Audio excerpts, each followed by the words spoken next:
తాకట్లో ఉన్న మీ బంగారాన్ని విడిపించి ఆ రోజు ఆన్లైన్ రేటుకి కొంటాం. Sharma gold company. ప్రవాసాంధ్రుల సమస్యల్ని పరిష్కరించడం కోసం అమరావతితో ముడిపడి ఉన్న కొన్ని అంశాలకి ఒక కొలిక్కి తీసుకొచ్చేటువంటి క్రమంలో ఆంధ్రప్రదేశ్ ప్రభుత్వం కీలకమైన నిర్ణయం తీసుకుంది. ప్రధానంగా AP NRT, Andhra Pradesh non resident Telugu society పేరుతో ఏర్పాటైనటువంటి వ్యవస్థని బలోపేతం చేసే దిశగా నిర్ణయం తీసుకుంది. గతంలో అమరావతిలో ఐకానిక్ టవర్ నిర్మాణానికి ఏపీ ఎన్ఆర్టీ ప్రణాళికని సిద్ధం చేసింది. దీనికోసం దేశ విదేశాల్లో స్థిరపడినటువంటి తెలుగువారి నుంచి విరాళాలు కూడా సేకరించింది. అలానే ఈ భవనం డెవలప్మెంట్కి సంబంధించినటువంటి రెవెన్యూ మోడల్ మొత్తం కూడా ఆంధ్రప్రదేశ్ ప్రభుత్వం పైన 0%, ఒక్క రూపాయి కూడా ఆంధ్రప్రదేశ్ ప్రభుత్వం పెట్టాల్సినటువంటి అవసరం ఉండదు. ల్యాండ్ అలాట్మెంట్ దగ్గర నుంచి నిర్మాణం, ఆ నిర్మాణానికి సంబంధించినటువంటి వ్యవస్థల విక్రయం లేదా లీజు, అక్కడ సృష్టించబోయేటువంటి ఇతర సౌకర్యాలు, ఇవన్నీ కూడా ఏపీ ఎన్ఆర్టీ పరిధిలో జరగాల్సినటువంటి అంశాలు. అయితే 2019లో ప్రభుత్వం మారిన తర్వాత క్రమక్రమంగా ఎన్ఆర్టీ కూడా నిర్వీర్యం అయిపోయింది. నిర్వీర్యమైనటువంటి క్రమంలో ఈ విరాళాల సేకరణ కానీ ఐకానిక్ టవర్ల నిర్మాణం కానీ మొత్తం కూడా అటకెక్కేసినటువంటి పరిస్థితి. ఫైనల్గా దీనికి ఒక పరిష్కారాన్ని చూపించింది ఆంధ్రప్రదేశ్ ప్రభుత్వం. ఆంధ్రప్రదేశ్లో ఎన్ఆర్ఐ వ్యవహారాల శాఖ మంత్రిగా ఉన్నటువంటి కొండపల్లి శ్రీనివాస్ ఆధ్వర్యంలో ఒక కమిటీని నియమించింది. ఎన్ఆర్టీకి సంబంధించినటువంటి సమస్యలు, ఎన్ఆర్ఐల సమస్యలను కూడా పరిష్కరించడం ఈ కమిటీ బాధ్యత. ఆ జీవో వివరాలు చూద్దాం. అలానే అసలు వీళ్ళు కట్టాలనుకున్నటువంటి భవనం ఏంటి, దాని నుంచి ఎటువంటి అంశాలని ఎక్స్పెక్ట్ చేసింది రాష్ట్ర ప్రభుత్వం, ఎన్ఆర్ఐలు ఏమి ఎక్స్పెక్ట్ చేస్తున్నారో ఒకసారి వాటిని కూడా పరిశీలించేటువంటి ప్రయత్నం చేద్దాం. ఇది ప్రభుత్వం రిలీజ్ చేసినటువంటి GO. AP NRT society constitution of construction committee for NRT icon project. ఇది అమరావతి ప్రాంతంలో ఒక ఐకాన్ ప్రాజెక్టు నిర్మాణానికి సంబంధించి అప్పట్లో నిర్ణయం తీసుకున్నారు. అది కృష్ణానదికి అభిముఖంగా నిర్మించేటువంటి ఒక అద్భుతమైనటువంటి భవన నిర్మాణం. ఒక టూరిస్ట్ కేంద్రంగా కూడా దీన్ని డిజైన్ చేయాలని అనుకున్నారు. మొత్తం ఆగిపోయింది. చాలా కేసులు పడ్డాయి. అలానే డబ్బులు పెట్టిన వాళ్ళందరూ కూడా కోర్టులకు ఎక్కినటువంటి పరిస్థితి ఉంది. ఇవన్నీ పరిష్కరించే దిశగానే ఈ కమిటీని ఏపీ ప్రభుత్వం అపాయింట్ చేసింది. సో ఈ కమిటీకి నేతృత్వం వహిస్తుంది ఆంధ్రప్రదేశ్లో మంత్రిగా ఉన్నటువంటి కొండపల్లి శ్రీనివాస్. ఆయన ఆధ్వర్యంలో జరగబోయేటువంటి పరిష్కారాలు, దీనికి ఎటువంటి పరిష్కార మార్గాలను సూచించబోతున్నారు ఒకసారి తెలుసుకునేటువంటి ప్రయత్నం చేద్దాం. ఇది in the circumstances reported by the chief executive officer Andhra Pradesh non resident Telugu society.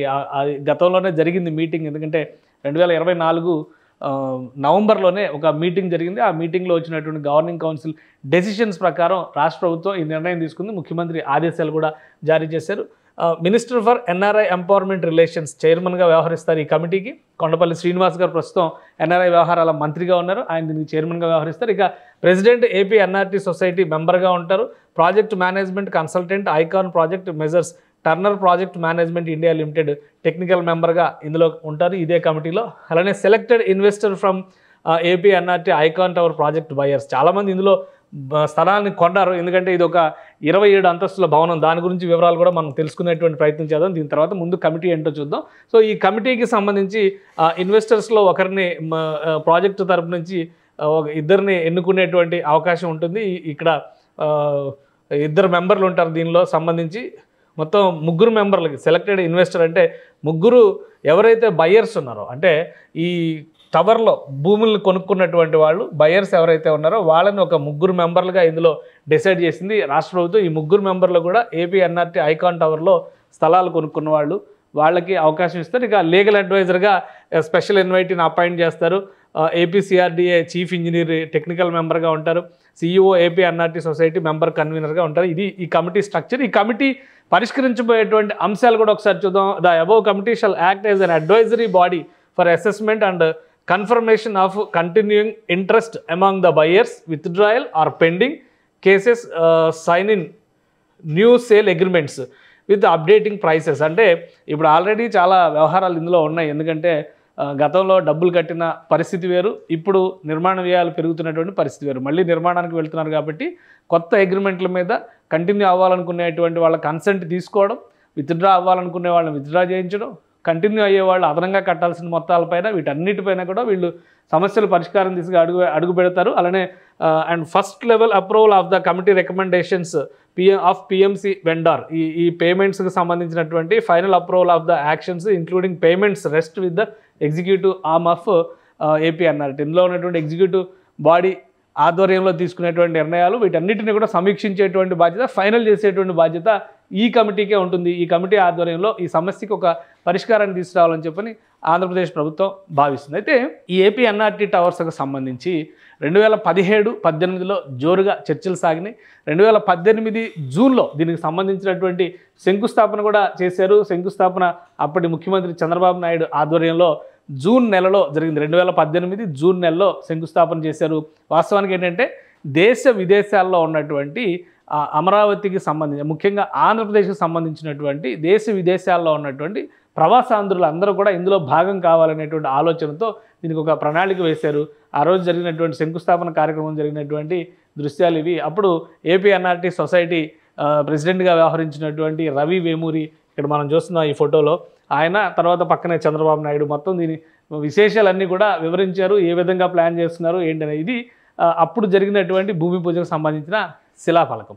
అసలు ఈ టవర్ ఏ విధంగా ఉండబోతోంది, ఈ దృశ్యాలను కూడా ఒకసారి మనం పరిశీలించేటువంటి ప్రయత్నం చేద్దాం. సో ఇది టవర్ నిర్మాణానికి సంబంధించి అప్పట్లో ఏపీ ఎన్ఆర్టీ రిలీజ్ చేసినటువంటి వీడియో. ఈ వీడియోలో మొత్తం పరిసర ప్రాంతాలను ఏ విధంగా అభివృద్ధి చేస్తారో దగ్గర నుంచి ఎన్ఆర్టీ టవర్లో ఉండేటువంటి ప్రత్యేకతలు అన్నింటినీ కూడా వివరించారు. ఇది మొత్తం వాక్త్రూ, అంటే ఇది ఒక అమరావతి పట్టణ నగర నమూనాగా మనం చూస్తే కనుక ఎన్ఆర్టీ టవర్ స్పేస్ డిజైన్ అనేది ఇది ముందుగా బేస్మెంట్ స్ట్రక్చర్ నుంచి కూడా, అంటే 2 అంతస్తుల బేస్మెంట్లోనే అనేక అద్భుతాలతో ఇది ఏ షేప్లో నిర్మించేటువంటిది, ఇది ఏ షేప్లో ఉండేటువంటి నిర్మాణం, మధ్యలో ఉన్నటువంటి గ్లోబు రివాల్వింగ్ గ్లోబ్, ఇప్పటివరకు ఎక్కడెక్కడ ఉపయోగించినటువంటి డిజైన్ చేస్తున్నట్టుగా ఆ ఎదురుగా కనిపిస్తుంది కృష్ణానది. కృష్ణానదికి అభిముఖంగా టూరిస్టులను కూడా ప్రత్యేకంగా అట్రాక్ట్ చేసే విధంగా ప్రపంచ దేశాల్లో ఎక్కడున్నటువంటి తెలుగు వాళ్ళైనా కానీ దీన్ని తమకు అనుకూలమైనటువంటి ప్రదేశంగా వాడుకునేందుకు, అక్కడ కార్యకలాపాలు నిర్వహించేందుకు ఇన్వెస్టర్స్, అంటే ముఖ్యంగా కంపెనీలు స్థాపించేటువంటి వాళ్ళని, వ్యవస్థలు నిర్మించాలనుకునేటువంటి వాళ్ళని ఇక్కడికి ఆహ్వానించడం, దీనిలో అనేక వసతుల కల్పన, ఆఫీస్ స్పేసెస్కి సంబంధించి ప్లగ్ అండ్ ప్లే స్ట్రక్చర్లో రెంట్కి ఇచ్చేటువంటి స్పేసెస్ ఉంటాయి. అలానే ఫుల్లీ డెవలప్డ్ కంపెనీస్ కావాలనుకునేటువంటి స్పేస్ను కొనుక్కునేటువంటి అవకాశం ఉంటాయి. ఆ విధంగా దీన్ని డిజైన్ చేశారు. ఆయా దేశాల నుంచి ఆంధ్రప్రదేశ్ ప్రభుత్వం దీనిలో ₹1 కూడా ఇన్వెస్ట్ చేసేటువంటి పరిస్థితి ఉండదు. ఆయా దేశాల్లో సెటిల్ అయినటువంటి తెలుగు వాళ్ళు వాళ్ళ ఆసక్తి మేరకు ఇన్వెస్ట్మెంట్స్ ఇందులో పెట్టచ్చు. ఈ ల్యాండ్స్కేప్ మొత్తాన్ని కూడా ఒక అద్భుతమైనటువంటి సుందరమైన నందనవనంగా మార్చాలనేటువంటి ఒక ఆలోచన చేశారు. ఈ మధ్యలో ఉన్నటువంటి గ్లోబ్ కూడా ఇది ఒక రివాల్వింగ్ గ్లోబ్. ఇందులో రివాల్వింగ్ రెస్టారెంట్ని ప్లాన్ చేసింది అప్పట్లో ఎన్ఆర్టీ సొసైటీ. అంటే అలా విదేశాల నుంచి వచ్చేటువంటి వాళ్ళకి ఆ అనుభూతిని కలిగించడం, ముఖ్యంగా కృష్ణానది అందాలని చూస్తూ అక్కడ విందు వినోదాలను ఆస్వాదించే విధంగా డిజైన్ చేశారు. హై లెవెల్ ఇది చూస్తే కనుక స్విమ్మింగ్ పూల్స్ కానీ, హెలీప్యాడ్, హెలికాప్టర్స్ ల్యాండ్ అయ్యేటువంటి సౌకర్యాలు కానీ, ఇవన్నీ కూడా అత్యాధునిక సౌకర్యాలతో నిర్మించారు. అలానే ఇంటర్నల్గా చూస్తే కూడా లోపల ఆఫీస్ స్ట్రక్చర్తో పాటు దీని ఇంటర్నల్ దీనిలో చూస్తే ఒక భారీ ఆడిటోరియంస్ని కూడా ఏర్పాటు చేశారు. కన్వెన్షన్స్, అంటే ఇంటర్నేషనల్ కన్వెన్షన్స్ ఆర్గనైజ్ చేయడానికి ఇవన్నీ కూడా ఈ బేస్మెంట్ లెవెల్లోనే డిజైన్ చేశారు. ఇది 2 అంతస్తులుగా కనిపించేటువంటి బేస్మెంట్ లెవెల్, అందులోనే పెద్ద ఎత్తున ఈ నిర్మాణ నమూనాలన్నిటినీ కూడా పొందుపరిచారు. కాబట్టి ఈ ప్రణాళికని చూస్తే ఎవరైనా కానీ విస్తుగొలిపే విధంగా, పైగా ఆంధ్రప్రదేశ్లో ఒక భయం ఉంటుంది, విజయవాడ పరిసర ప్రాంతాల్లో ముఖ్యంగా టెంపరేచర్స్ ఎక్కువ ఉంటాయి, ఎండ ఎక్కువగా ఉంటుంది అనేటువంటి అభిప్రాయం ఉంటుంది.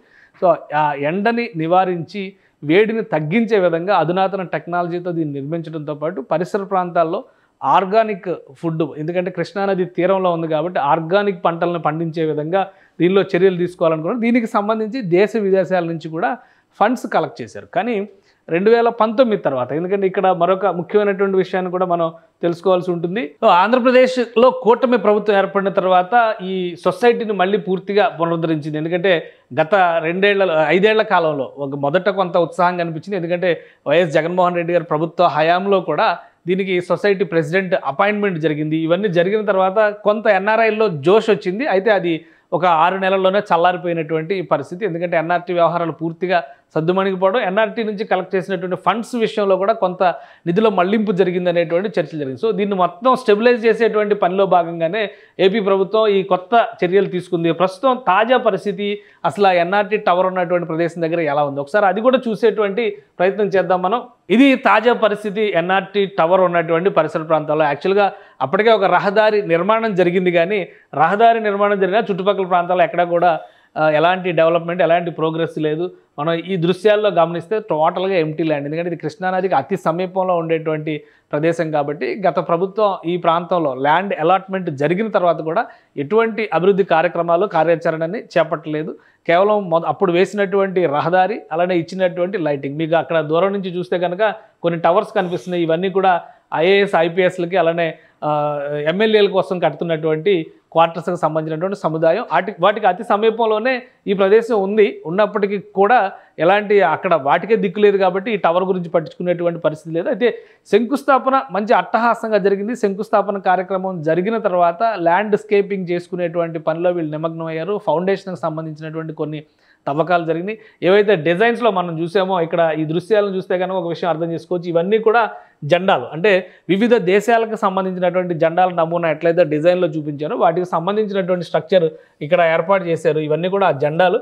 సో అవి కాలక్రమంలో ఎటు పని జరగని నేపథ్యంలో పూర్తిగా ఆగిపోయినాయి కాబట్టే ఇప్పుడు దాన్ని పట్టించుకునేటువంటి దిక్కు దివాణం లేదు. ఎందుకంటే ఇంకోటి వాటర్ సప్లై, ఇది శంకుస్థాపన వేసినటువంటి శిలాఫలకం కూడా అలా ఎంటీగా మిగిలినటువంటి పరిస్థితి. బేస్మెంట్ కోసం ఏవైతే ఏర్పాట్లు చేసుకున్నారో అంతవరకే పనులు జరిగినాయి. మిగతా పనులు ఏవి కూడా జరగలేదు.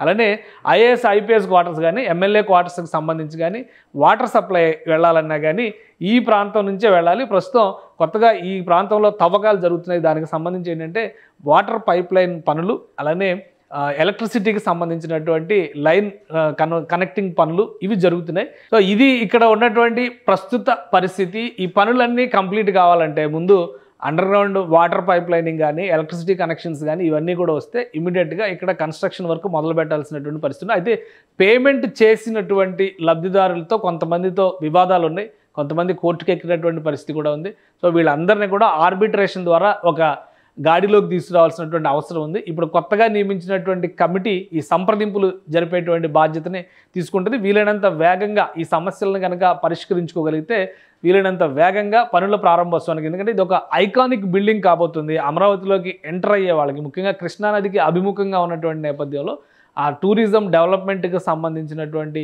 అంశాలు కూడా అందులో ముడిపడి ఉన్నాయి. అక్కడ ఒక కీలకమైనటువంటి ప్రైమ్ ల్యాండ్గా దీన్ని మనం చూడాల్సి ఉంటుంది. కాబట్టి ఈ ప్రాంతంలో నిర్మాణ పనులు శరవేగంగా ముందుకు సాగాలని చెప్పని ఏపీ సీఎం చంద్రబాబు నాయుడు ఆకాంక్షిస్తున్నారు. ఈ క్రమంలోనే రాజధానిలో వ్యవహారాలను చక్కబెట్టేటువంటి క్రమంలో ఏపీ ఎన్ఆర్టీకి కూడా ప్రాధాన్యం ఇస్తూ వచ్చారు. అది ఇప్పుడు కమిటీ నియామకం జరిగిన తర్వాత సంస్థాగతంగా ఉన్నటువంటి సమస్యలను పరిష్కరించి ఇక నిర్మాణం దిశగా ముందుకు వెళ్ళడం. మొత్తం 27 అంతస్తుల టవర్ ఇది. ఎన్ఆర్టీ ఐకానిక్ టవర్గా దీనికి నామకరణం చేశారు. అదే కంటిన్యూ అయ్యేటువంటి అవకాశం ఉంది. లబ్ధిదారులు ఎవరైనా డ్రాప్ అయ్యే వాళ్ళు ఉంటే డ్రాప్ అవ్వచ్చు, లేదా ఇప్పుడు పెరిగినటువంటి ప్రైసింగ్ని యాక్సెప్ట్ చేస్తే కనుక ఆ పాత వాళ్ళు కంటిన్యూ అవ్వడానికి కూడా అవకాశం ఉంటుంది. కాబట్టి వీటన్నిటిని కూడా పరిష్కరించి కనీసం 2-2.5 ఏళ్లలో ఈ ఐకానిక్ టవర్కి ఒక రూపాన్ని ఇవ్వాలని ఏపీ గవర్నమెంట్ భావిస్తుంది. ఇక ఈ సంప్రదింపుల కమిటీ ఎంత వేగంగా పనిచేస్తే అంత వేగంగా ఈ పని ముందుకు వెళ్ళడానికి అవకాశం ఉంటుంది. సుమన్ టీవీలో మీ పర్సనల్ అండ్ బిజినెస్ ప్రమోషన్స్ కోసం కింది నెంబర్కి కాంటాక్ట్ చేయండి.